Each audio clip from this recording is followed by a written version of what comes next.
सतीश उर्फ बंटी नलावडे यांच्या अभिषेकन सोहळ्याकरता आज त्यांच्या चाहत्यांनी मोठ्या संख्येने हजेरी लावण्यात आली।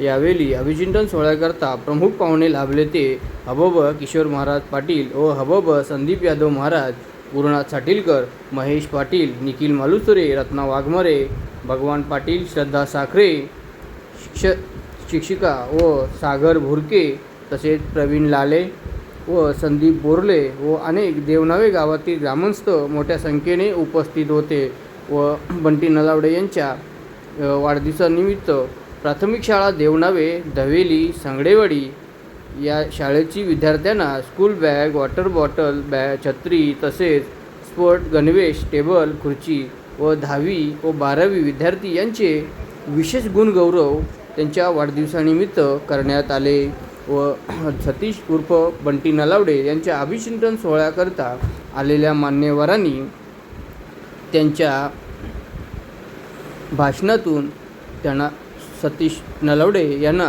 शुभेच्छा देण्यात आल्या व सतीश नलावडे यांनी आलेल्या पाहुण्यांचे स्वागत त्यांच्या स्वतः हाताने करण्यात आले। या सोहळ्याकरता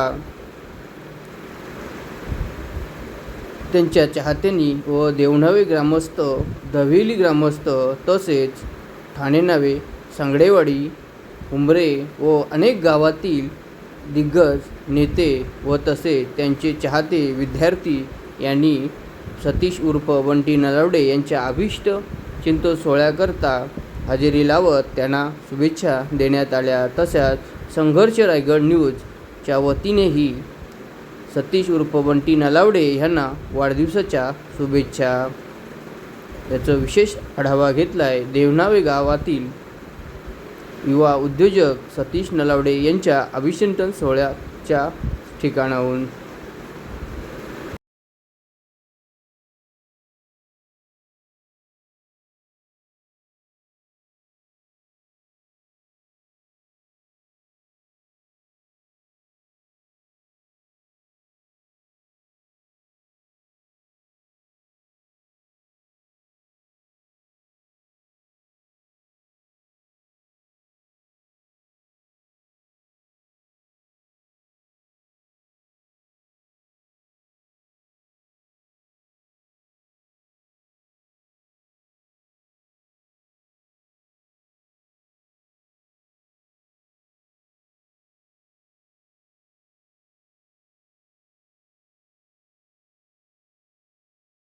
वडिलांचा आवाज येतोय घडणार आहे। त्या स्वामी दयानंद सरस्वतींच्या वडिलांच्या मुखातून शब्द आले, आपल्या पचले त्यासी म्हणे जो आपुले, तोची साधू ओळखावा, देव तेथेची जाणावा।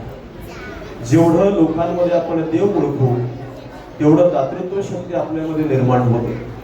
आदरणीय बंटी भाऊंना आपण सगळेजण सुपरिचित आहात, कारण बंटी भाऊंच्या माध्यमातून एक सामाजिक कार्य, जसं आदरणीय निखिल भाऊ मालुसरेंनी सांगितलं की शिकवण आहे हिंदू हृदय सम्राटांची, 80% समाजकारण आणि केवळ 20% राजकारण। एक निष्ठावंत कार्य करता, ज्यानं आपलं संपूर्ण आयुष्य एका पक्षाकरता, त्या ध्येयाकरता वेचलेलं आहे, असं गोड व्यक्तिमत्व म्हणजे आदरणीय बंटी भाऊ नलावडे। खरं तर माझी एवढी काही पात्रता नाही की त्यांनी मला इथे बोलवावं आणि आपल्या समोर एक प्रमुख पाहुणे म्हणून या ठिकाणी उपस्थित करावं। हे सगळ्या गोष्टी एका पवित्र तुळशीच्या माळेनं माझ्या वाट्याला या ठिकाणी प्राप्त झाल्या। बंटी भाऊ नलावडे असतील किंवा समस्त ग्रामस्थ असतील देवनावे, त्या सगळ्यांचं प्रेम आहे। खरं तर दातृत्व शक्ती एवढी मोठी आहे, कुठल्याही प्रकारचं दान करा, त्याचं पुण्य आपल्याला लागलं जातं। त्याच्याकरता तुमच्याकडे श्रीमंती असली पाहिजे, तुमच्याकडे धन असलं पाहिजे याची गरज नाही। केवळ आणि केवळ तुमच्याजवळ इच्छाशक्ती असेल तर तुम्ही दान करू शकता। मी आवर्जून तुम्हाला सांगेन, आषाढ वारीचा सोहळा आता संपला। सोहळ्यामध्ये माऊलींच्या रथामागे जेवढ्या दिंड्या असतात त्या दिंड्यामध्ये 30 क्रमांकाची, रथामागे 30 क्रमांकाची एक दिंडी आहे। ब्रह्मलीन सद्गुरू सातारकर महाराजांची एक साधारणतः 50 माणसं त्या दिंडीमध्ये चालतात। त्या दिंडीमध्ये आउट ऑफ इंडिया म्हणजे भारताच्या बाहेरचा एक कीन नावाचा एक फॉरेनर त्या दिंडीमध्ये आला होता। तो फॉरेनर त्याच्या क्वालिफिकेशननुसार एज्युकेशननुसार MBBS झालेला आणि तो त्या दिंडीमध्ये आला. सहज बोलता बोलता ज्या वेळेला विसाव्याला आम्ही थांबलो होतो, सहज बोलता बोलता आम्ही त्याला विचारलं, तोडकी मोडकी हिंदी आणि मराठी मिक्स करून त्याला उत्तर दिलं. आम्ही सहज विचारलं त्याला की माऊलींच्या सोबत चालण्याचा तुमचा हा इच्छा काय किंवा हेतू काय. तेव्हा त्या किन नावाच्या फॉरेनरनं आम्हाला गोड उत्तर दिलं की लंडनमध्ये आम्हाला सगळं मिळतं, पण जे भारतात मिळतं ते आम्हाला लंडनमध्ये कधी पाहायला मिळत नाही. लंडनमध्ये त्याने सांगितलं आम्हाला मिळतं, पैसा मिळतोय, धन मिळतंय, श्रीमंती मिळते. आणि लंडनमध्ये एक शब्द त्याला जे अजून सांगितला तो मी इथं वापरू शकत नाही. या दोन गोष्टींच्या व्यतिरिक्त लंडनमध्ये काहीच चालत नाही. पण भारतामध्ये ज्या वेळेला मी विकिपीडिया, इंटरनेटवरती सगळ्यांना माहिती आहे विकिपीडिया आहे, त्या विकिपीडियाला ज्ञानोबांच्या बाबतीमध्ये वाचलं, ज्ञानोबांच्या बाबतीमध्ये श्रवण केलं, त्यावेळेला कळालं एकच असा साधू आहे की 21व्या शतकामध्ये 21 आणि इतर सर्वांना मिळून एक राज्य स्थापन केलं. त्याचाच आदर्श घेऊन आम्ही अगदी मेकॅनिक पासून जिल्ह्याच्या कलेक्टर पर्यंत सगळ्यांना एकत्र घेऊन एक छोटंसं राज्य स्थापन केलंय. त्या राज्याचं नाव आहे अपघातग्रस्तांच्या मदतीसाठी सामाजिक संस्था अर्थात हेल्प फाउंडेशन. आम्ही काय करतो, जे कोणाला जमत नाही ते आम्ही करतो. जिथे व्यवस्था थांबते तिथे आम्ही सुरू होतो. काय बरोबर ना? तर हे आम्ही सहज साध्य कसं केलं, मला तुला झोप आले का, याच्यापेक्षा काय जमत नाही याचा आपण विचार करायला पाहिजे. मी काल जिल्हा परिषदेच्या एका शाळेतल्या विद्यार्थ्यांचे महाराज अभ्यास बघत होतो. त्याला 78चा पाठ होता. 78 दुने किती, 156, 156 हे मला आठवायसाठी म्हणजे गणित करावे लागतात. एका जिल्हा परिषदेच्या शाळेत शिकणाऱ्या मुलाला 78चा पाठ होता. माझं म्हणणं आहे की कुठलीही गोष्ट कठीण नाही आहे, तुमच्या मनामध्ये ती जिद्द असली पाहिजे. आमच्यामध्ये ती जिद्द आहे. त्या माध्यमातून आम्ही जी व्यवस्था निर्माण केली त्याच्या माध्यमातून तुम्हाला अभिमानाने सांगतो, रायगड जिल्ह्याचा अभिमान आहे, या खालापूर तालुक्याचा अभिमान आहे, की पुन्हा खोपोलीचा अभिमान आहे. आम्ही या व्यवस्थेतून कमीत कमी 10,000 लोक वाचवल्याचा आमच्याकडे रेकॉर्ड आहे. 10,000 लोक वाचवल्याचा रेकॉर्ड आहे. आणि सर्वात महत्वाचं म्हणजे या गावाशी माझी नाव वेगळी आहे. 1989च्या पुरामध्ये माझा भाऊ विस्थापित झाला होता. भाऊ विस्थापित झाला होता तर इकडे एका छोट्याशा झोपडीमध्ये म्हणते मी, कुडाच्या झोपडीमध्ये तो इकडे राहायला आला होता. आणि त्या देवनाव्या ग्रामपंचायतीच्या देवनाव्या ग्रामस्थांनी त्याला आसरा दिला होता, किंबहुना तोच आमच्या मनामध्ये धागा असावा म्हणून ह्याच गावातली मुलगी आमची सून आहे.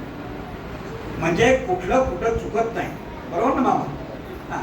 म्हणजे हे जे ऋणानुबंध आहे हे निरंतर करतात. तुम्हाला जर बंटीला जे ऋणानुबंध सोबत ठेवायचे असतील तर बंटी काकाच्या मनामध्ये तुमच्याकडून ज्या अपेक्षा त्या पूर्ण झाल्या पाहिजेत असं मला वाटतं. कोणी मी तुम्हाला सांगतो, मी काय काम करतो तुम्हाला सांगतो, कोणी सायकल चालवताना किंवा मोटरसायकल चालवताना स्टँड लागलेला पाहिलाय का? लहान मुलांनी पाहिलाय? हात वर करा. मग तो स्टँड लागलेला पाहिला की तुम्ही काय करता? सांगता काका स्टँड लागलाय, सांगता की नाही? का बरं सांगता? कारण तो माणूस पडू नये म्हणून. स्टँड लागलेला पडलेला तुम्ही पाहिलेलं नाही. आणि एक चांगल्या दर्जाचं शिक्षण घेताना ज्या गोष्टी लागतात त्या गोष्टी या गावातील आणि आजूबाजूच्या परिसरातील तरुणांनी सुद्धा आपल्या शाळेला मदत म्हणून द्यावी अशी या बंटीच्या वाढदिवसानिमित्त मी सर्वच गावातील तरुणांना आवाहन करतो. बंटीबद्दल बोलायचं तर 2-3 दिवस आधीच सगळे बॅनर लागलेले असतात.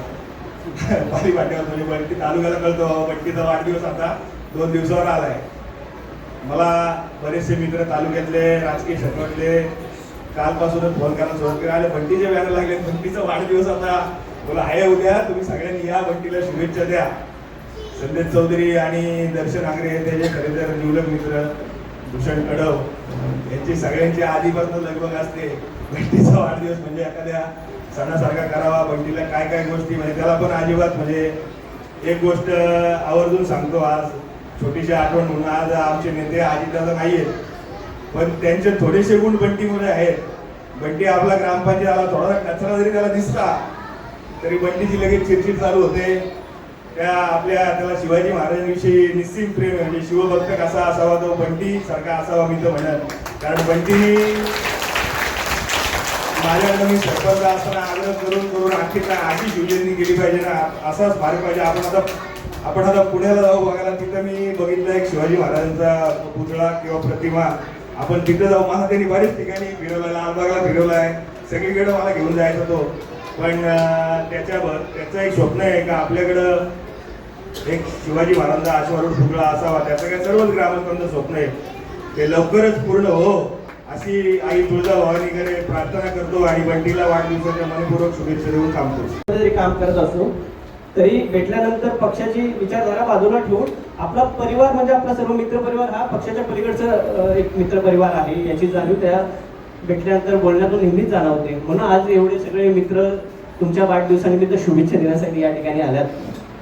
विद्यार्थ्यांना आज या वाढदिवसानिमित्त वाटपाचा कार्यक्रम करत असताना एक मार्गदर्शनी व्हावं म्हणून गुरुदादांसारखे एक व्यक्तिमत्व या ठिकाणी बोलवलं, ज्यांनी अपघातग्रस्तांसाठी अतिशय चांगलं काम त्यांच्या माध्यमातून या ठिकाणी होत आहे.